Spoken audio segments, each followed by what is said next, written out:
Good evening, everyone, and thank you for coming in to Town Hall tonight. The WPCC thought it was a good time to update the folks in town on what we've been doing, the general nature of the problems we're seeking to solve, and the direction we're taking in the next few months. We have in attendance tonight, the WPCC members are here, CDM engineers are here, our state regulator from DEP is in the audience, and our local sanitarian is here. I can identify him by name if you like. Christy Wagner and Tim Dupuy are here from CDM engineers. Lynn, Laura, Hal, Jim, Carl, Brian. Shirley's our clerk. I'm Mike MacDonald, the chairman. Mary Jane is our sanitarian from the Regional Health District in the front row, and Dennis Greasy from DEP is conveniently sitting in the chief seat. We'd like to get through a bit of a prepared presentation, 10 to 15 minutes or so, and then we can open up for any comments or questions. Again, there shouldn't be a lot to discuss tonight. This is a general summary of our activities and where we're going. We're going to lead up to a meeting in August when more folks are in town. There will be a lot more specifics at that point, including specific design technologies, specific sites of land, and some cost estimates. So the August meeting, there'll be a lot more to chew on as far as specifics. So again, we just want to give you a general backup. The purpose of the project, for those that are new to town or are not familiar with the specifics, Clinton, as many of the towns along the shoreline, have a water pollution problem. The problem is not confined to any one neighborhood or area. It's spread across town, and we'll talk a little bit about that. The problem is primarily due to our localized septic issues, and the ground that our town is blessed with is not receiving those septic flows very well. We don't have a lot of options to procrastinate any further. I know there's been a few rounds over the decades, attempts to address the problems. The DEP has ordered the town to address the issues through their consent order of 97.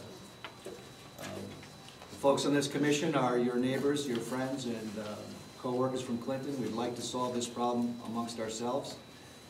We'd rather not have the state impose their solutions, and we're not there yet, but they obviously have a standing order. They want us to take care of it.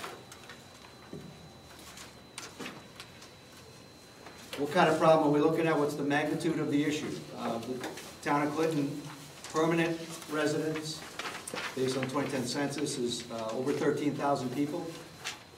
As you know, we have no central wastewater treatment.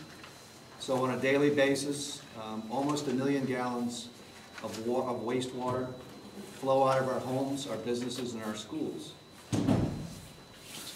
Almost 2/3 of that flow, nearly 600,000 gallons per day, flow into areas that are not proper to receive them, meaning the soil conditions, the high water table, extreme density of construction.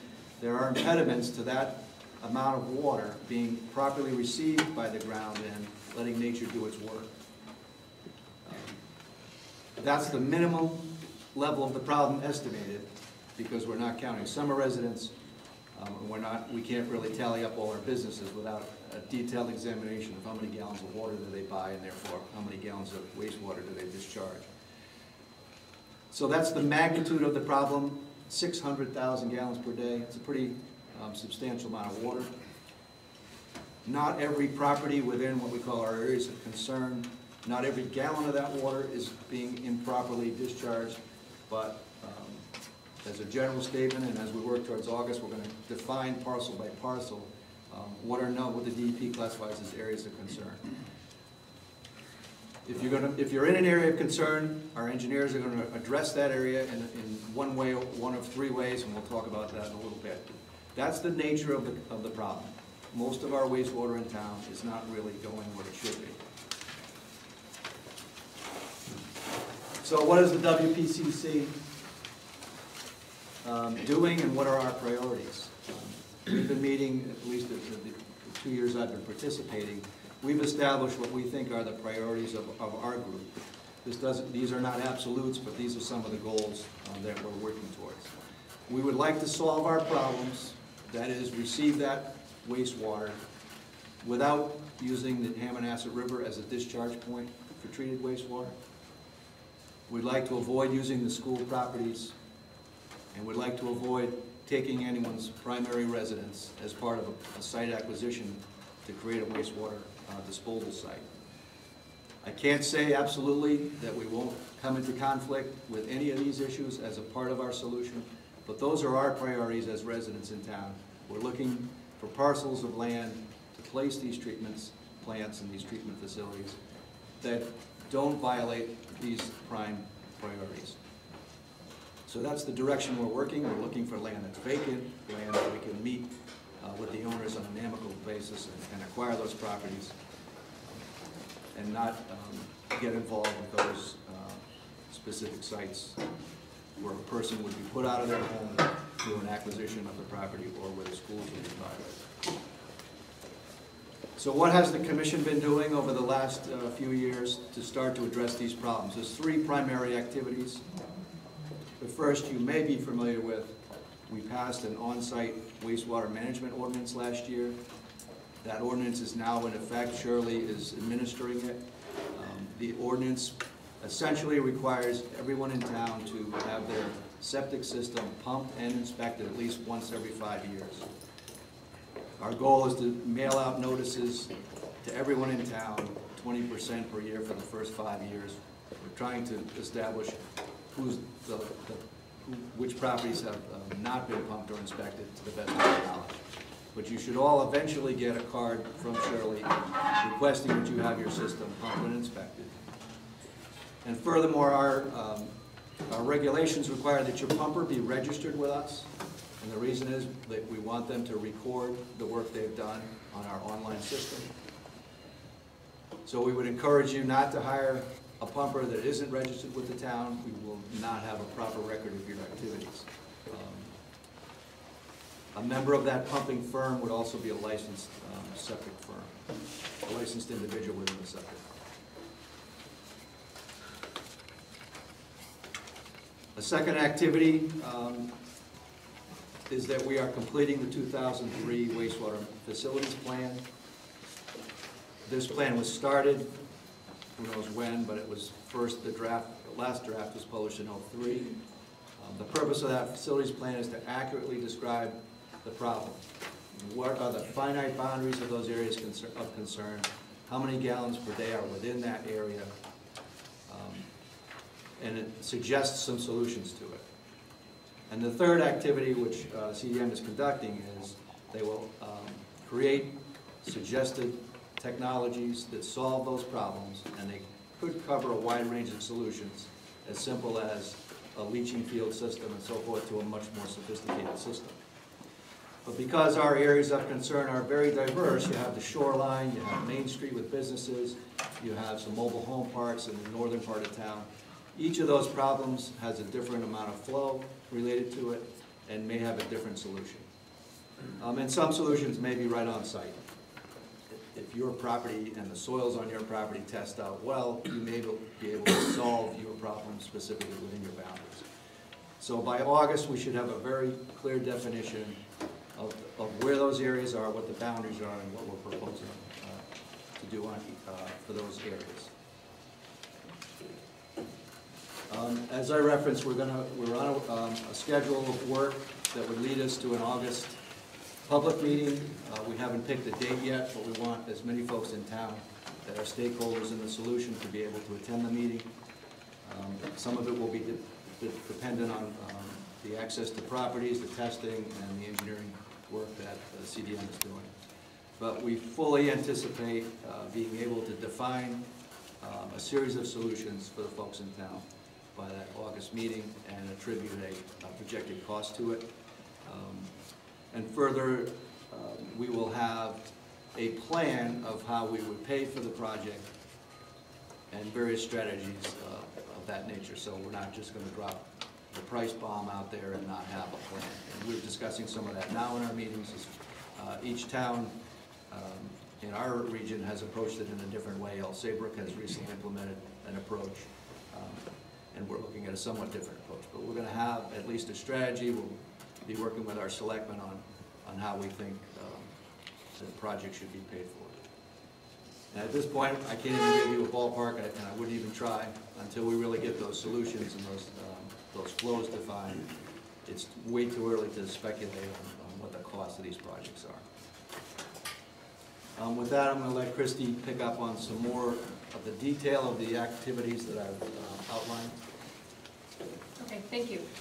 Yeah, what I wanted to talk about was a little bit about what we've been doing on a technical side for the last couple of years. At the moment, we're kind of on two parallel trains working with the commission. We are both identifying and evaluating sites for groundwater discharge. As Mike mentioned, the goal of the town is to not use Hamnesset River for a discharge. That'd be kind of a more standard, easier solution would be just to build a plant and pipe it to the river. That's not what we're trying to do here. So what we've been doing is basically looked townwide at every parcel that's greater than 5 acres in size. That was determined to be a reasonable threshold for a parcel that might be big enough to handle a good portion of the wastewater needs of the town. And what we have is data from the town's GIS database. It's Geographic Informational Systems. It's basically just an informational database associated with land features. And we have information such as where there are wetlands, where there are poor soils, bedrock, and things like that. So we were trying to look for, on a very fair basis, evaluate every parcel in town that was over 5 acres in size. The desktop analysis was followed by a series of field investigations. Basically began with some essentially drive-bys from the street to try to verify that the information that we had in the database was accurate. And then it was followed by, for the parcels that looked a little bit more promising, trying to contact property owners and get on the parcels for more in-depth analysis. And I'll talk about that a little bit more in a few minutes. We are also, in parallel now, as Mike mentioned, with revisiting the 2003 wastewater facilities plan, we are trying to confirm the needs areas and the wastewater flows from those areas. There are basically pockets of town that seem to have problems worse than other pockets. And we're trying to make sure that we capture all of those areas without unnecessarily capturing other areas that may not have as severe problems. And we're also evaluating current treatment technologies and locations for potential treatment facilities within town. This is just a quick map showing all of the parcels in town that were greater than 5 acres. So you can see it actually covers a good expanse of the town. Again, the goal here was to be fair, to look at every parcel that could potentially have a solution for the WPCC. So all of these yellow highlighted parcels are the 297 that were looked at the beginning of this analysis. So, as I mentioned, the desktop analysis and the street observations yielded basically a list of the parcels with the highest potential.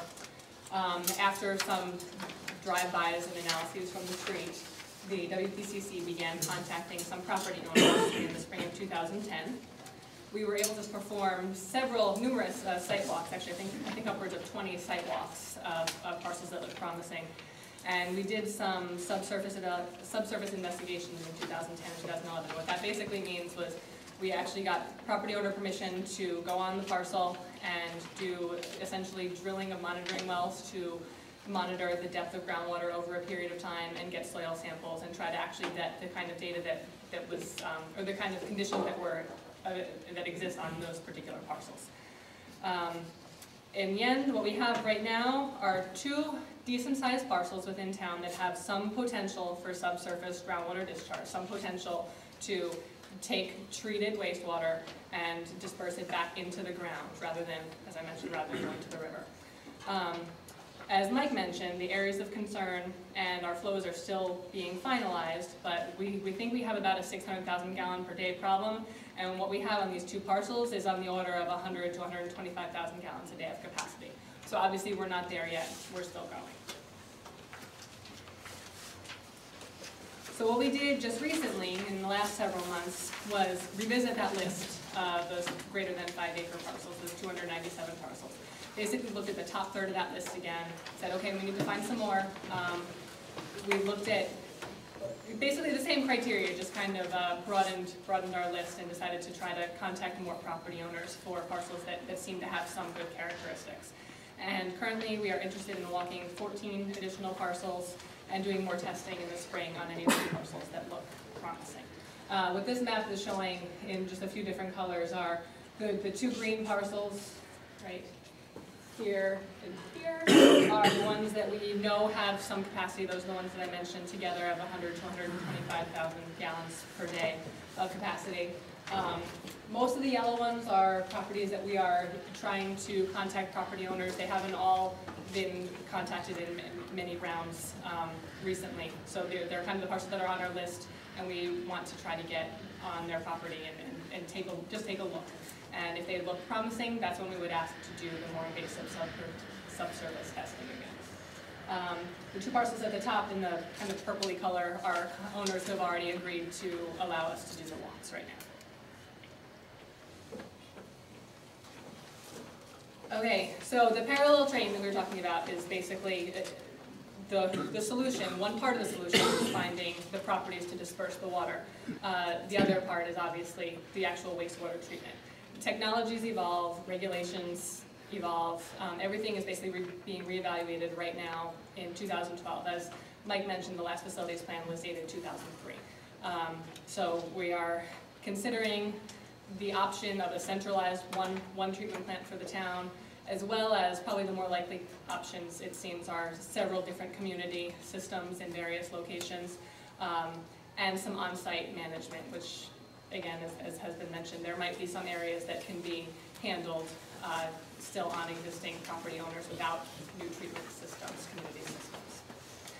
We do want to mention that any community systems that are put in, I know it's been brought up in the past as kind of a point of concern of what is this going to be. Community systems these days, the level of treatment is pretty advanced. It's not out of the question to say that the effluent from these systems will be very near drinking water quality by the time it's done. So I want that to be out there as a way to allay some concerns about what is being put back into the ground. And it's also noted that as it flows through the ground, additional treatment of anything that might be residual is still occurring, just by virtue of being filtered and treated with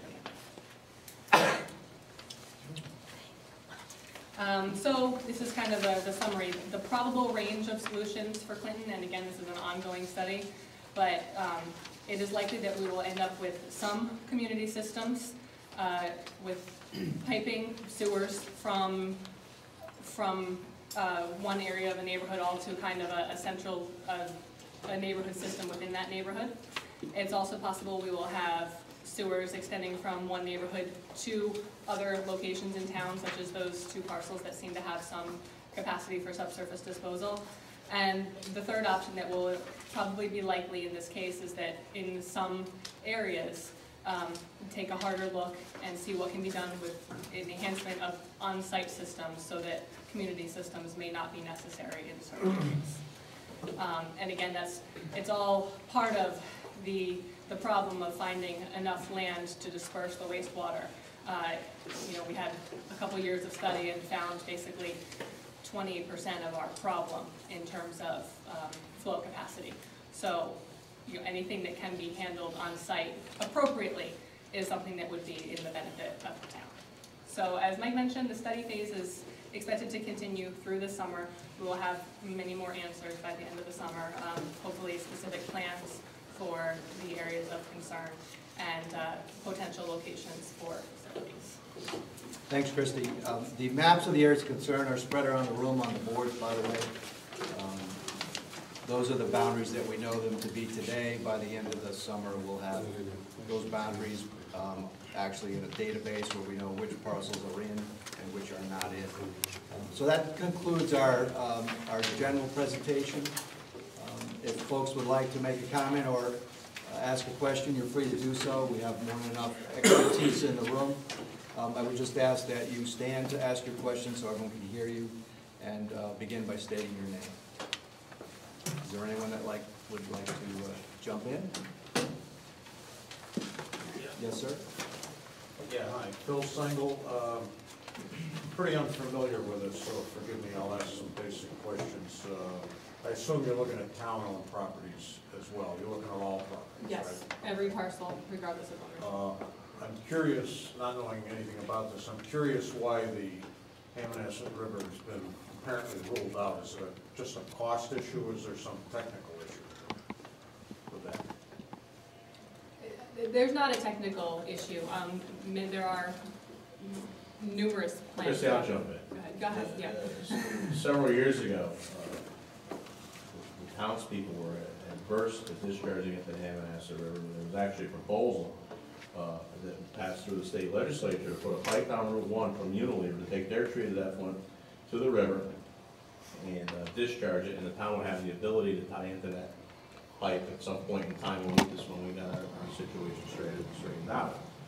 There was an uprising, there was a rally on the bridge in Madison, unbeknownst to the state representative and the state senator from Clinton, who helped us get the state representative and state senator from Madison elected at that point, and who also helped secure grants for Unilever to do this. And then between Madison and Clinton, there is, we don't want the water going in there, it's gonna flow by our town beach. So then at that point, the Board of Selectmen, regardless of the fact that the water is treated up to almost drinking water standards, decided that we made a resolution that we would not discharge into a body of water. We did not just say the Hammonasset River, we said a body of water. We avoid discharge into a body of water. So it's more a perception problem than anything Well, else. it's a perception problem, Phil, because then we went up and looked at some of the school properties, and we figured we could drop about 150,000 gallons a day behind one of our schools, and people went nuts about that, so it's not, I get it, I get it. It's not technically infeasible. We Right. stated it, that the priority of this commission, because we know there's sentiment in town, that those 3 points would be priorities we would work with. Okay. Not to say that there won't be some small amount of discharge to that river at some point, it's possible that will be among the we may be solutions. pushed towards that if we can't find it. Sure. Phil, you know, maybe an environmental position of people in the town. And the fact that, you know, like anything else, mechanical, you can break down, and, you know, and you get a spill into the river. Yep. Which goes right into our harbor, right by our town beach. And These community systems that you're talking about, are those able, or are there versions of them that can handle industrial waste? Because human waste is one thing, you know, we use a standard septic system for that, but what about industrial waste? There are, but what would most likely happen would be that there would be some industrial pretreatment permits issued to any major industries in town that discharge anything unusual. It's a pretty common, there's a formal program at DEP for industrial pretreatment. It basically requires that certain contaminants are brought down to more acceptable treatable levels at the site before it goes into the communities. So that industry would have to do that themselves then? Yes, Okay. yes. And All that's right. all part of what we would look at, but that's kind of a likely scenario if there are any heavy industrial discharges. Okay, thank you. Okay. This might be a good time to me to add a point. It's our intention to engineer a solution to present to the town that just puts a Band-Aid on the problem. Meaning if it's a 600,000 gallon problem and it's in 7 areas of town, we're gonna have a range of solutions that solves the 600,000 gallons. We're also prepared to put an additional question on the referendum, if that's how it goes, for excess capacity in targeted locations, so that this town can look to economic development, increased industry, upgrade of our existing businesses along Main Street, so we can have more restaurants, we can have whatever we would like. So it's our plan, whether or not DEP wants to participate in that upsized project, we want to put that out on the table for the town voters, so they can see that there's a basic solution which solves the problem DEP is ordering us to fix, and there's an additional option that would give this town some upside growth potential in the future. Good. Okay? Sure. Marty? Yeah, Mike, thank you. Marty Shapiro.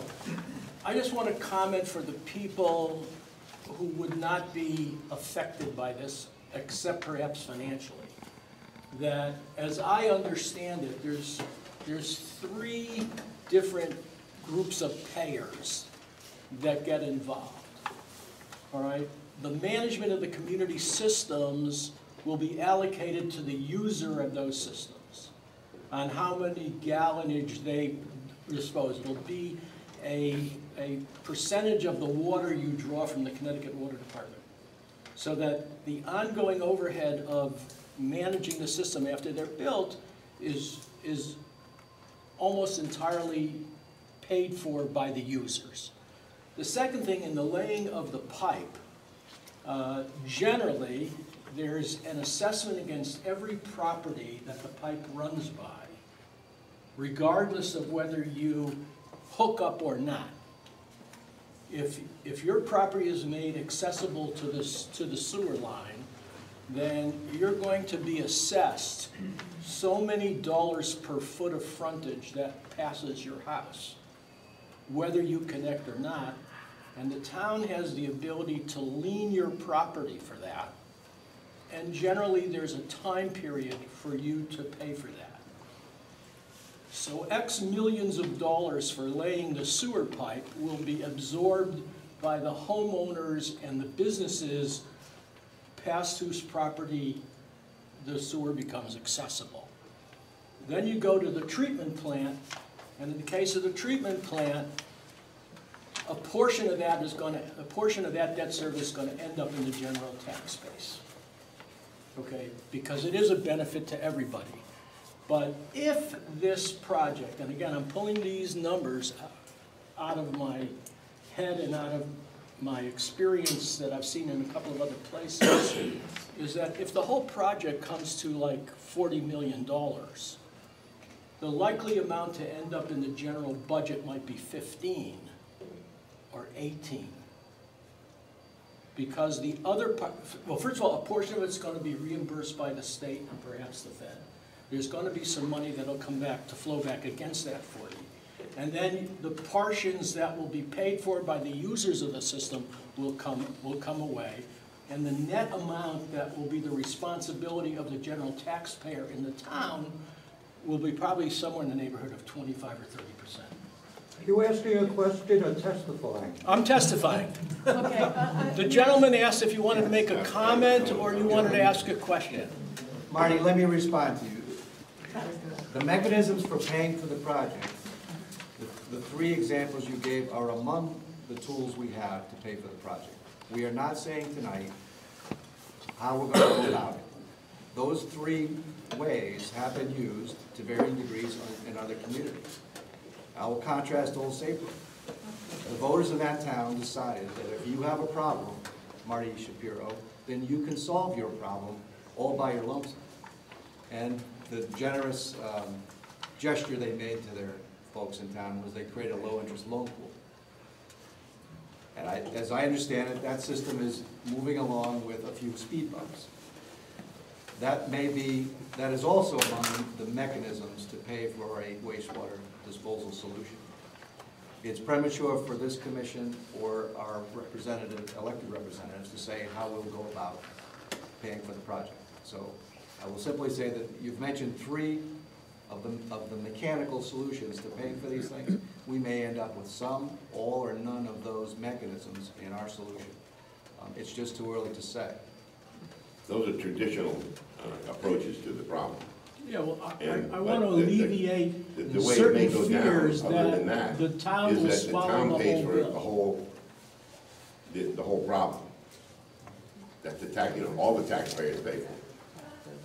I'd find that very unusual. I know, well, And I would find it a little unfair if I was one of them. I'm not saying that's the way it's gonna go. You got the two options. I would think of the statements you made, the fairest to assume is at the end of the day, when the systems are in place, the folks that are connected to those systems will pay something to be connected. So, and it'll probably be metered on their water supply side from the Connecticut Water Company. But if you have a well on your property, we can't monitor your well. But if you have a well and you're connected, there will be an assessment mechanism. That's why I'm saying it's way too soon to say that those are the three ways we're gonna pay for this project. But I think it's fair to say that if you're hooked up to a municipal system, you should contribute to the ongoing maintenance and repairs and so forth of that system. But again, it can have a wide range. If it's just a big oversized leach field for 7 houses on a cul-de-sac, there may not be a lot of expense until the 30th year when you have to upgrade. So it's just too soon to say, and there's going to be a diverse range of solutions there. Yes, ma'am. Before I say anything else, I want to thank all of you because I know that this has been very difficult for you. My name is Andrea Wolliver, and so thank you all, because I know that this is difficult, and in the coming years, it's going to only prove to be even more difficult. So thank you for all the bad stuff that's going to be said about all of you, so you know that's coming. Thank you for bringing up all the fun billing stuff, Mr. Shapiro. If you opt out, there's always porta potties that we could park outside the property. I am always in favor of sharing the wealth. If I have to pay for other people's misfortunes, so be it. I am one to rent porta potties for parties, so I'll get one for somebody else if they need it. However, I think that we cannot assume that our town will pay for something in the future or not, because of the way budgets always go. And I also do not think that we can afford at this time, as you have so intelligently pointed out in the very beginning, that we cannot assume what the prices will be now and what will or will not be reimbursed in the future. Because we do not know what the federal government will pick up and or what the Connecticut infrastructure will pick up until things come to pass with what you choose in the final, what you come up with in finality in your proposal when August comes. And I think what has been bestowed upon you is to find out what the best solution is for us in Clinton, and that's what all of this is about. And I suppose the only thing I have a question about is, number one, the choices about the wastewater pumper people or companies. Are we saying that those other companies that require septic pump out and inspection by a licensed septic tank cleaner at least every 5 years, are we leaving it up to them to register with us? Should they be knowing this? Is it in the general statutes of Connecticut that they're licensed? Are they supposed to know that? Or are we making it somewhere enforceable in town regulations that they know they now have to register? Is that written somewhere? There's 2 issues there. The folks in that business know that at least one person in that business needs a license Okay, from the Department of Consumer Protection. okay. I don't think there's a test, but they need a license. Because it says here that they have to be There is a test. registered with That's correct. WPCC. And that's, I referred to that earlier. We know who those firms are, by and large, we've contacted them all, and as far as I know, they've all registered with us. Okay. The purpose okay. of them being registered with us is simply so we have their information, and we give them our guidelines, we give them passwords so they can get to the online system, I see. primarily so that they will report the work they do, and we won't send you another card next year saying we have no record of you responding to our first request to pump out. It's because you used your brother-in-law from Vermont to come down and pump over the weekend. Okay, We so want you to use a firm that we know, and that firm is already aware that they have to file the report results online. Okay, so what's not clear to me here is that, is it on the homeowner or is it on the septic pumper person to report that cleaning out? And I think I would, if as a homeowner, I would want that to be more clear, to say, I'm leaving it up to my pumper outer guy to report that to town hall. Because I know other people that move into town and I say, you know, they might ask me, somebody actually asked me yesterday, you know, who do you use? I tell them who I use, you know, hey, here, call this person. And, you know, they need to know it's their responsibility, or are they going to a reputable person? And that's my comment to you and yours. Let them know whose They know it, and we ask them to responsibility. register because we hand them some Yeah. information.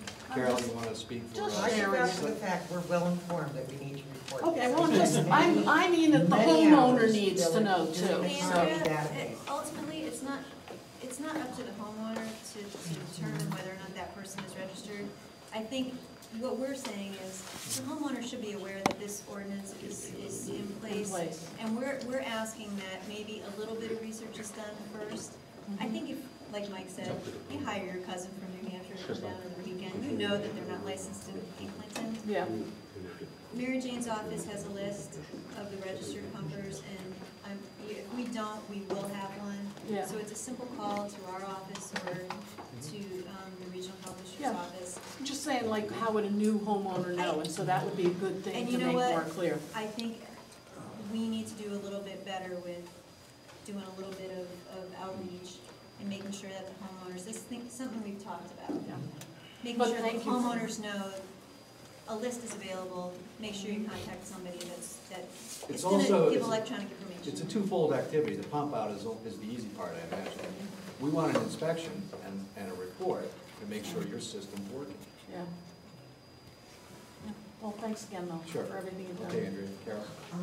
I have, first, I want to, I'm very pleased with what I've heard here tonight, because I love the fact that you mentioned that, say, there's a particular area with 7 houses, they may create a leaching system to serve those 7 houses. I just love the open-minded thinking that that statement presents. The idea of these huge pipes running through town at, $400 a foot is extremely alarming. So I really like the idea that you're being creative in your thinking of making solutions that work for individual neighborhoods and situations and stuff. Because I know there are a lot of troubled areas in town that are filled with homeowners who have remediated their situations. I mean, we all think of Long Hill Road first, and there are plenty of people up there that have had new systems installed in the last few years that aren't going to want to tie into some major event because they just spent $10,000 putting in a new system. That's my comment. My question is, when you give the presentation in August, will you have more specific ideas, whether it's community, centralized, or on-site for specific areas? Yes. You'll have it broken down more intensely? We will number those areas as right now they're distinguished by color, and we're going to say in area of concern number 3, whatever that is, West Main Street, we're going to acquire this parcel of land, a specific address, and we're going to put this technology on there, and it's going to cost $7.5 million. All right. Now, I have one other question that specifically relates to that Carmody system that pumpers file reports on. And my understanding, Mary Jane, you're the expert on this, is that in certain situations, having a 2-compartment tank can be the answer to a problem that a homeowner might have. Is that true or not? No, Or are some people... today, 2-compartment tanks are the only type of tanks allowed. Oh, okay. All But, right. and certainly that helps to protect the leaching system, which is the whole point. Along with the filter, the outlet filter, which you know, Carol. Yeah. But if you're referring to how old Sabre Well, is no, approaching an onsite I always solution. wonder why there isn't a check mark on the form for whether a system has a 2-compartment tank or not. Because that gives you information. And that's a great idea, that's an excellent suggestion. Yeah, That's an it's excellent always suggestion. surprised me that that's not on there somewhere. That's an excellent suggestion. All right, okay, thank you. You're welcome. Yes, sir? Al Mangalia, and I just have several different questions and comments. Number one, well, first I want to say I appreciate all the effort put into this because it's controversial, takes a lot of work, takes a lot of time, and I know what it's like, and many times you're not appreciated. You can still be criticized, but you can be appreciated at the same time. Everything I see is geared toward the wastewater that we are currently generating. Primarily in the areas of concern, I've heard nothing about cutting down on the amount of water, wastewater, that is flowing into the systems across the town in the concerned areas. Many of the homes are older homes, many of the businesses are older homes. There are many more efficient fixtures and faucets, etc., that can cut down on the amount of wastewater entering the systems. If there can be a focus there, and within those areas, a mandatory requirement of an inspection and installation of these water-saving devices, then it can cut down significantly on the size and scope of the projects that you're looking to establish here to fix the overall problem. So, number one, I would like to recommend that we take a look into cutting down the amount of wastewater through different efficiencies that are available. Number two, I would like to see, and you have commented in this area, but a primary focus that the solutions to the problems be resolved within or as close to the areas that are creating the problems as possible. I really don't want to see wastewater treated and pumped all over the town. I would rather see it fixed on site. I would rather see, if necessary, some homes be purchased and those lots turned into areas of septic systems where we can contain, and whatever we do in that respect would be a lot less expensive than creating all these wastewater systems and pumping stations, etc. So if we can really focus on the areas of the problem and cleaning up those specific areas with whatever can be done. I don't even know if it's possible to dig up the center of the roads and put galley systems in and tie in with something like this. I don't know if it's been looked at. I don't know if it's possible, but I would like to see it confined to the primary area. Using the roads is being used in Essex now. Okay. That might be a thought for us to look into. It's a lot of acreage that's available right there, and then just we pave right back over it. An awful lot of money. I think our approach as expressed tonight is consistent with your second point. Okay. We have entertained at our meetings companies that have systems that go under the roads. I'm not convinced yet till I see the numbers, because putting a septic system and then putting a road on top of it is more costly first time, I'm sure, and it's more costly if you have to access that system later for both interrupting traffic and then patching a road versus a green meadow somewhere. Right, no, and there's a difference too between putting in a typical leaching field and, like you said, galley systems, which are much more expensive, but they're more durable, they're more efficient, and I would just like to see it looked at. When it comes down to the proposals, I would like to see what your recommended proposal is, and I would like to see what the least expensive solution would be, even if that meant a treatment plant and pumping into the Hammonasset River, or utilizing public properties that we have said that we don't want to. I think you owe it to the taxpayers of this town to have that alternative. It may not be the best alternative, it may not be your proposal, but it should be part of the proposal that we have there. Christie, is the central plant, remember, it's in the master plan, right? It is, it's being updated as well. And the checks and balances on your first issue there is that people that use more water are gonna pay for more. So that automatically with you know, Right, but you if should you can- address that with the types of toilets, maybe they got leaks and so on and so forth. But if you can fix the problem, never mind paying for it, all right? Right. If you have the problem now and the septic system can't handle it, and it's bubbling over, and it can be fixed with toilets and faucets and an improved septic system, and you're keeping it right on site. even if we have to help those people with a low-cost loan, or if the town approved a system that is known to fail, then the town should do something a little more to help those people out. Sure. But I would like to see it kept locally and the problem fixed within the areas where the problem, One second. Mike, can I address a couple things? Sure, jump right in. Only because I was chairman of this commission for a while, so I feel like I should jump in a little bit. Carol, I just wanted to, actually, I think a few questions and comments that came out. Everything's on the table, I believe, and I think that everyone on this commission agrees that whether it's the Hammond Asset, or it's the schools, or it's community systems, or whatever, there are things that we have agreed that should probably be lower on the list if we can do that.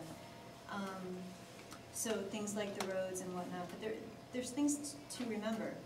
We're not going to avoid pumping out off-site an area simply because somebody has put in a $10,000 system. So I want that to be clear. We've made that clear to our land use agencies, especially the ZBA, that if folks are going to put in a new home and they're going to put that kind of money into a system, if they're in an area of concern, we're not going to just do a community system simply because they've put in a new one. If you're in an area of concern, chances are, if there is an area available for a discharge, it's going to go there, okay? Which brings up the road issue a little bit. The roads in the area of concern are in areas of concern, so chances are the roads are not going to be suitable for discharge because the area itself doesn't have soil suitable for discharge. It's on the table. And just, Dennis, I don't know if you can answer a little bit more to this, but Which one? putting in, part of the reason we did the ordinance is to deal with not only the areas of concern at the moment, but also the other areas of town that aren't in those areas, to make sure we don't further the problem more than we already have. If we do the low flow toilets and things like that, it's not going to solve our problem. We still have a density issue. So those things help, but they don't solve. The big challenge with low flow toilets will reduce your water, but it doesn't reduce the waste. If you've got 3 people in there, they're still doing the same biological activities, regardless of whether you're flushing with a half a gallon or 5 gallons. So while I hear You still have to treat the waste.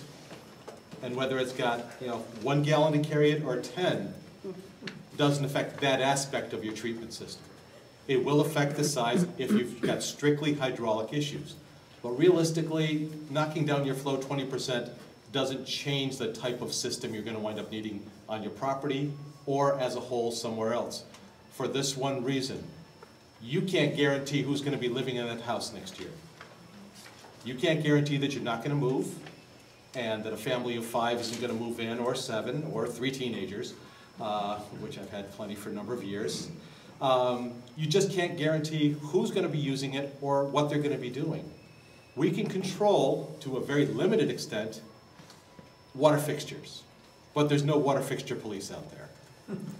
And what you cannot control is people's personal habits. And like I said, anybody here who's got teenagers knows that your water consumption goes right through the roof when they hit about 13 and doesn't disappear until they move out. And it's not that they're dirtier all of a sudden, it's just their habits change. And that's a reality. We can look at an area, and I can show you houses anywhere along the shoreline here, where the daily use is 50, 60 gallons a day. It's a retired couple, or a retired single person.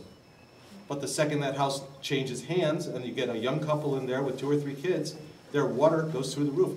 You can't control that. That's the biggest challenge with that, is assuming that, oh, I've put in a lower capacity system and therefore it'll be good forever. Because you can't control who lives in the house. And while I think Okay, that's absolutely commendable, and I think that it's something we should all do, it's not, doing that in the areas that we're concerned about is not going to solve the problem. Right. So I guess that's just what I wanted to say. Okay, Marty, why don't you go next, and we'll come back to you, sir. I just wanted to respond, though. Well, I agree with part of what you're saying. Toilets are not the the whole issue with the septic waste. And when you get teenagers moving into a household, they're running the showers, they're running the faucets. Now, this is where the restricted flow fixtures helps and cuts down, because the capacity of a septic system is really primarily measured by the amount of water that is flowing through the system and the amount of water that can be absorbed by the land itself. And the more we can save in the flow of water, we have reduced the size and scope of the problem. I didn't say it eliminates the problem, but if we can reduce the size and scope of what we have, then our alternatives become greater. And I think I need to refer over to Mary Jane, who needs to say what the health code tells us. Well, the health code goes by the number of bedrooms. And Dennis mentioned the very key word. The word is potential. And we don't know. Bedrooms, to a certain extent, will limit the occupancy of the house. Doesn't always. Sometimes you do have 3 or 4 people in a bedroom. But it does not limit the occupancy of the house. When people move, change habits as families' dynamics change. So it's very conservative. The flows in the health code are very conservative per bedroom. But that word potential is very, very important. I think water conservation devices, we all should have them. We all should have them, whether we have a problem or not. Now, when you talk about water flow, you really talk about hydraulics. It's the hydraulics of the site. And there are many properties in town that are very limited hydraulically. We're even putting water conservation devices on. It might help, but it doesn't take care of it, unfortunately. And that's the problem that the WPCC is really needing to address. And of course, there's Dennis, who talks about the waste doesn't change. And the health code is, it isn't a code written for treatment purposes. It isn't a code that's been written to make sure that you meet certain pollution criteria at the property line. And that's why we have a pollution problem. And DEP is going to require that we actually address the treatment of the waste, not just keep it in the ground. We know nowadays that just keeping in the ground sometimes is not good enough, because we are polluting our groundwater. We don't see it. It's not a public health code violation. It's not surfacing on the ground. It's not smelling, but it still is polluting.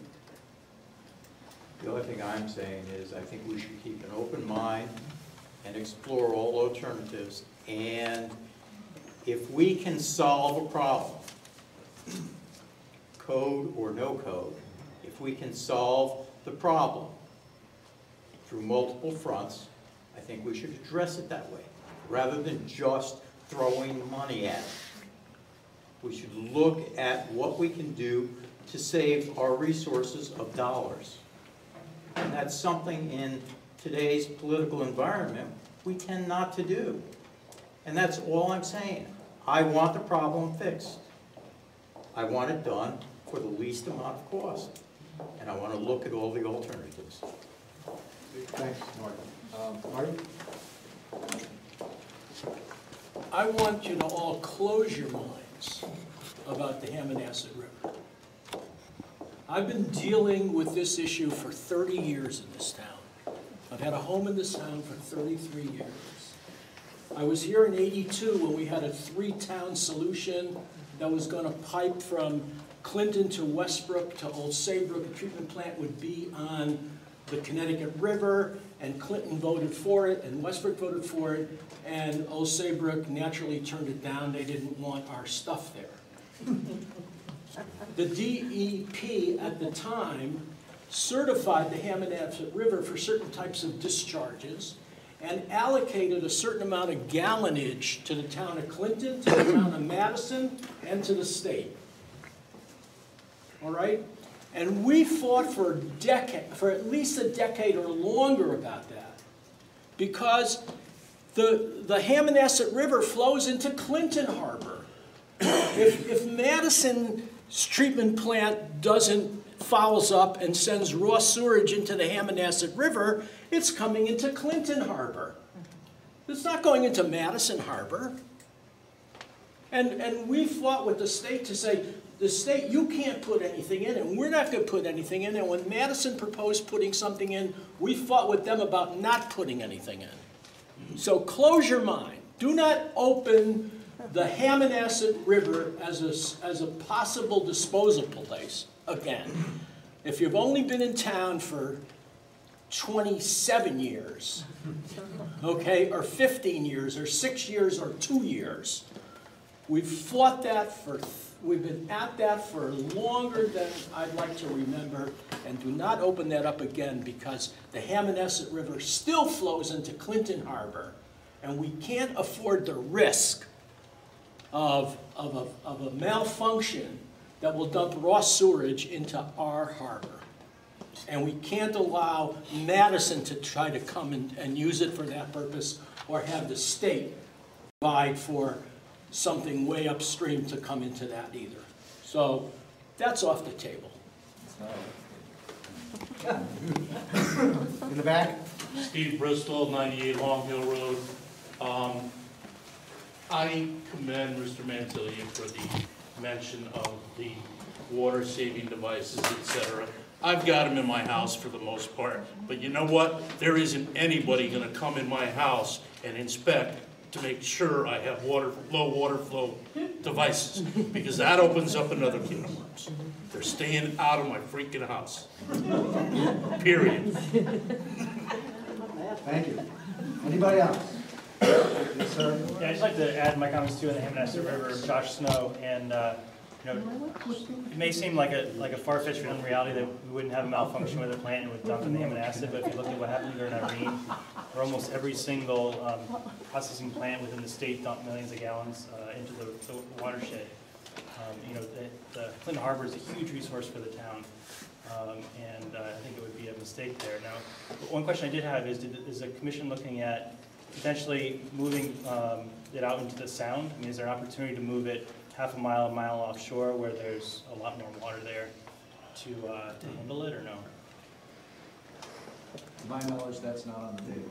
No, and I don't think Dennis can attest this. I don't believe that discharge directly into the sound is permitted. No, the department isn't going to approve any new discharges into the sound at this point in time. I think West Haven does it. Yeah, Norwalk does it. New Oh yeah, there's plenty that exist right now, but in terms of new ones, you're probably not going to see them. Okay, and then the second question is around the timeline beyond the planning stage. You mentioned a referendum.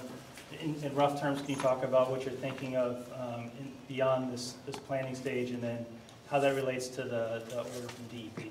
We'll present a revised schedule in the August meeting. It's contingent on the land that we're talking about acquiring, the systems we're talking about designing and building, so it's too soon to say tonight what the schedule looks like after this. It's also critical that some piece of this goes before the town voters.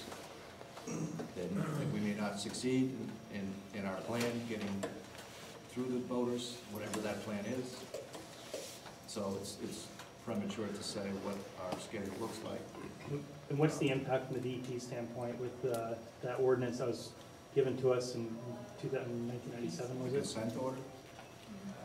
My experience is as long as we're moving forward, we're doing what the DEP wants us to do. There's probably some limit to their patience. Yeah, but Blumenthal's gone. Not far enough. Actually, Mike, can I address that just a little bit? I can probably give you a little bit firmer answer than that. Saybrook is roughly your size. Their program was a 9-year program. Starting in 2009, they're actually projecting to be finished somewhere around 2018. A decade or so ago, on the other extreme, East Lyme, which had similar problems and chose to use the big pipe solution to go to New London, also took about 8 years to address about the same size area. So, you know, once you've voted to basically appropriate the money to do the job, you've probably got somewhere between 8 and 10 years before all the areas are addressed. I don't know that the town would want to take on too much in any given year, just the way towns tend to work. So rough ballpark, from the time you approve the money to the time all the work is done, I'd say 8 to 10 years is what you're looking at. Rough numbers. And in general, consistent with what we've said, the total project cost will go to the voters. The DEP participates in some percentage. And then among the mechanisms that Marty described, we could repay that amount of money in a variety of ways. But the town has to look at this project as a community solution, vote on a referendum, option A, B, C, however we lay it out. And then if furthermore people are charged for frontage or whatever the other mechanism, those are repayment mechanisms. But we need to borrow the bond and borrow the entire amount for the solution. And then, you know, the various mechanisms of repayment come into play. Do you have a guesstimate on what the reimbursement might be, just rough? Yes, that's forward. Unless it's changed by statute, what you would qualify right now is the small community reserve of the Clean Water Fund. That provides a grant of 25% of eligible costs, which is pretty much everything you'd be spending, and a loan of 2%, 20-year term for the balance. And that's what Old Saybrook is getting right now. As an addendum to that, if this problem was addressed 20 years ago, you would have got 95% from the federal government, but that program is gone. Isn't there also a planning reimbursement from the Clean Water Act? Your planning phase is separate. Your planning, what you're doing right now is reimbursed at a 55%. I understand, but there's two segments to this. There's a planning where we get a certain amount of reimbursement, and then there's a construction or a do part, which we get another percentage of reimbursement. Is that correct?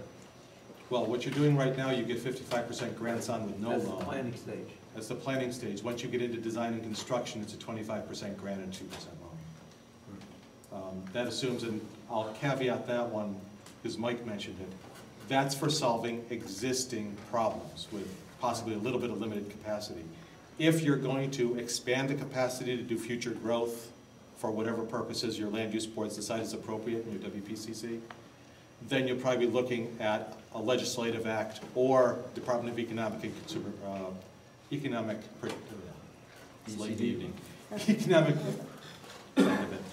there's a whole bunch of different other grants there from another agency for economic growth, but it wouldn't be from DEP.